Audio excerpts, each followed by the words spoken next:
Since Dr. Tam kata dia berkaitan dengan geografi, lifestyle, pemakanan, Betul. faktor genetik ada tak? Memang ada unsur faktor genetik. Kita panggil dia stone former.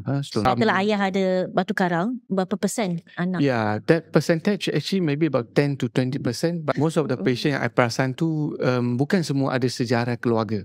Biasanya dia lebih kepada sejarah peribadi. Maksudnya dia je yang ada. Lifestyle dia lah. Ya, cara dia minum air semua tu sangat penting lah. Kalau yang gym goer tu nasihat dia adalah maybe at least 2.5 to 3 liter of water. Kalau normal people?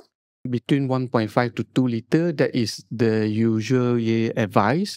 And then kalau dia active lifestyle ataupun sebab pekerjaan yang banyak outdoor activity, mungkin around 2 to 2.5 liter. Tapi kalau yang ada history pembentukan batu karang ni around 2.5 to 3 liter. Maksimum 3 lah paling banyak. Maksimum 3 liter.